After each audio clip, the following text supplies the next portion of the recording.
Hello, Nicola. How are you? I'm very happy to welcome you. I'm great, thank you. And I'm actually very happy to join you in your fucking killer UFO. It's always a dream. Long time. I missed the time when we could meet for real in backstage, but what to do, with this COVID pandemic. You live in Switzerland, right? Yeah, that's correct, yeah.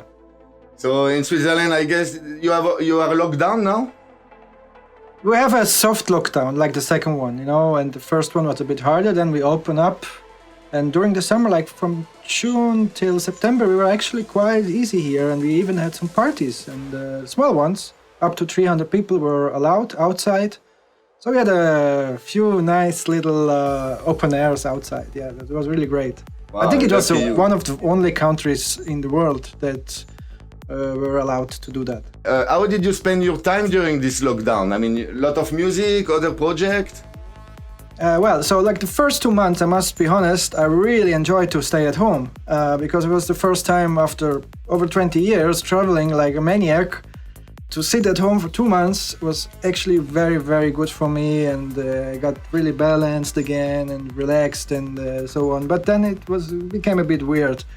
So I also spend a lot of time in the studio now, and that was also, of course, stuff I missed, because when you're traveling around, you don't have so much time. Like it's busy, so you have maybe 1-2 days a week sitting in the studio, but you're always a bit stressed out and tired from the traveling. So that I really enjoy at the moment, and be more creative without having pressure. Yeah, but did it change your music? It sure affected me. No, of course, but I mean your music. No, I mean my music as well, in a way, but I felt just like I'm a bit more clear about what I want to do, and I'm surely go a little bit more back to a little bit more groovy and trancey style as I did a few years ago. Then I became a bit harder the last 3 years, let's say. But now I feel like I'm gonna go back to the more melodic and groovy, of course punchy, everything, but Yeah, no, I know what you mean. more about emotion, and maybe not the biggest drop and not with a huge break and build up, so it just goes on, like that.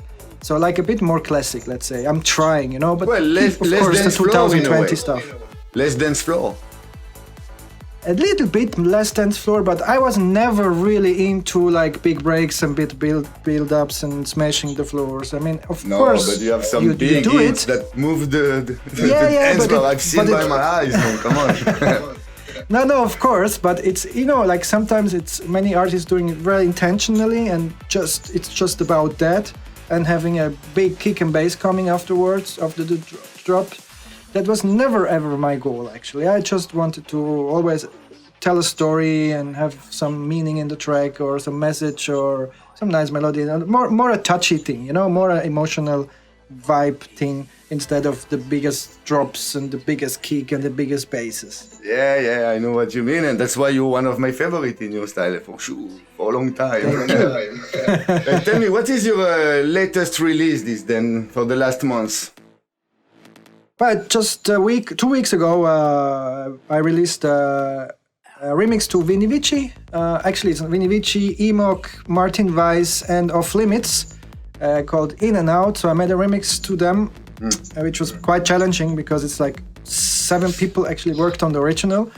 I think it's the biggest You have pressure. credits so far in the scene. So that was a bit a challenge, but it went out great, and it went to #1 Beatport. I'm very happy, and and I was even able to play it a few times now before the release, I was really happy to do that here in Switzerland.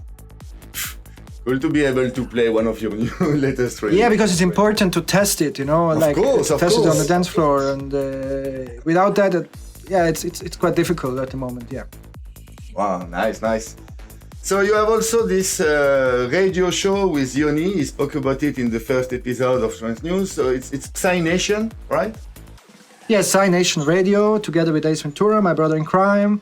So we have made now 35 shows. So every week, first Thursday in the month, every month, first Thursday of the month, we release the newest releases, some interviews, guest mixes from all over the psychedelic scene, from progressive chill out to psytrance, proper psy, I mean like full on and dark. So really mixed up everything what we like and what we think it's important to spread around the world, you know. So, and it's running quite good. So we're really happy, and at least we have something to do now in the lockdown and as well, you know, so we can keep on going and playing music. So that's a good thing, because without that, yeah. So I'm really happy. I mean, I'm thinking also about the people. They don't have parties, but they still want to get connected to what is, in a way, not in the same level for all of them, but their culture. You know, I mean, we are every week going to party, meeting the same people in parties. In the end, it becomes part of your life. So they still need to be connected, even if there is no parties. So guys, Cyanations, all the links are in the description of this video. Of course, go check, because very interesting, and of course, good music. S. Ventura and Liquid Soul, what do you expect? Well, thanks. Tell me, for how long are you making music and playing all around now? Well, I started quite young, when I was like 14, 15 in the 93, 94. I discovered electronic music. Before I was more into heavy metal stuff. Wow, exactly the same. I'm surprised. I didn't know. 93, I mean, 92, end of 92, I began to be DJ, but I came from heavy metal, so in the beginning it was more, and in that time there was no Goa trance and stuff, so I was more techno and even hardcore sometimes, Gable, you know, like... I'm happy hardcore to trance. Yes. Yes. So then the Goa trance arrived, but 14, 15, wow, you were very young. Yeah. Well, not on a professional level, of course. You know, like I started to play for myself, because it was also nobody around who listened to this music when in that time. You know. Yeah, exactly. In that time, it was even difficult to find, because the radio, they didn't have electronic music much. There was no internet. I remember I had some audio tapes that I was listening all day long. You know, but it forged my idea, like. Some tracks, you know, like Edge of Love, you remember? Come on, dance with me. Of course. I mean, this was in one of my first tapes. I mean, of course, now it will be always a good memory. It's still a great track. Yeah. I think it's a timeless track. So yeah. So from that time on, it took a while, you know, and then we started to produce, but it was also more a trancey way. And then only in 2000 I discovered the psytrance, actually. And then I changed my whole view on electronic music since I switched actually to psytrance without knowing what I'm doing. So I think that was the lucky part, because then I just tried to do kind of a fusion, what I knew already with techno and trance and the psytrance, so trying to make a fusion.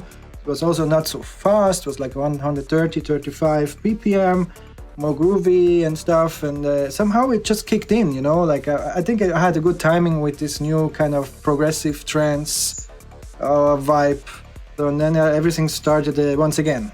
Yeah, well, you know, the big kick in. Nice. Yeah, and in all this career now, more than 20 years also of playing, and you've been all over the world in every country.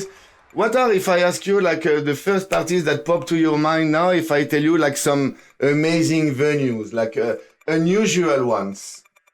I would say it was quite many years ago. Doesn't matter. I would say like 15 years ago. So I was happy to have a performance on Ipanema Beach, I think it was Baja Beach in Rio de Janeiro, where a year before the Rolling Stones were playing in the same stage, and it was on the beach on New Year's, and it was a free party, and there were about, they said officially they said 600,000 people, but actually there were close to 1 million people listening at the same time my music, because the party was actually throughout the whole beach for a few kilometers, and they put speakers on top all the way down, so you just, as far you can see, and you can see far.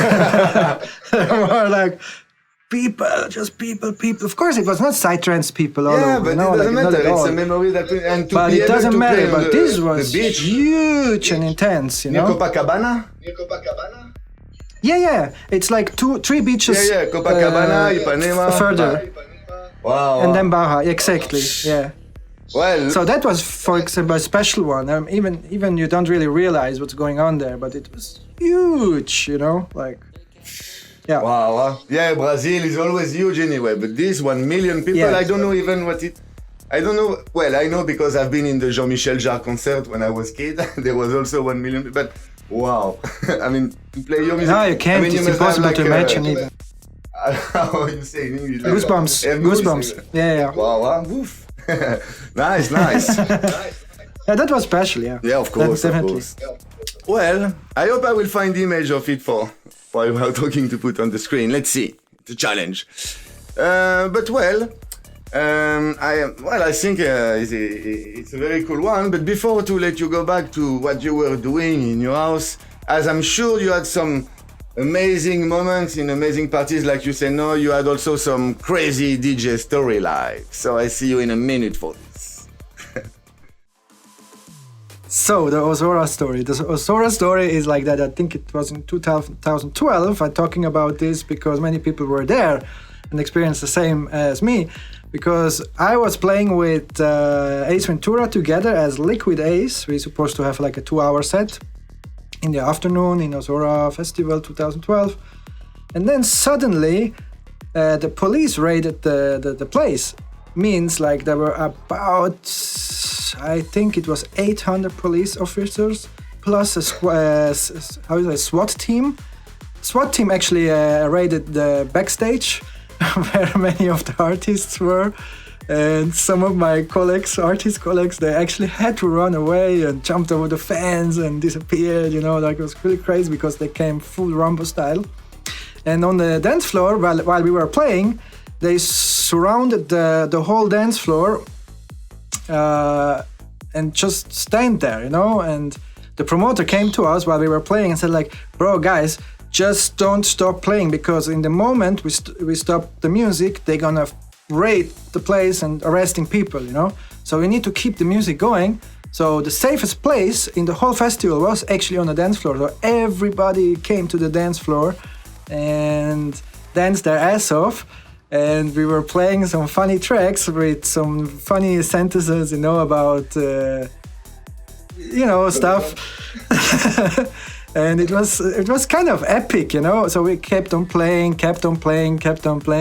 And I think we were, after like 4 hours, which we're really lucky that we had the time to play so long, the police gave up and disappeared and left the place again without raiding or arresting actually anybody who was near or on the dance floor. So that was kind of a big success from our side.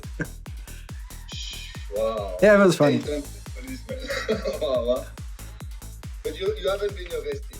No, I haven't been arrested. No. The police came on stage, of course, and there was a big discussion between them and the promoter. But the promoter just was like, just keep on playing, So that was cool.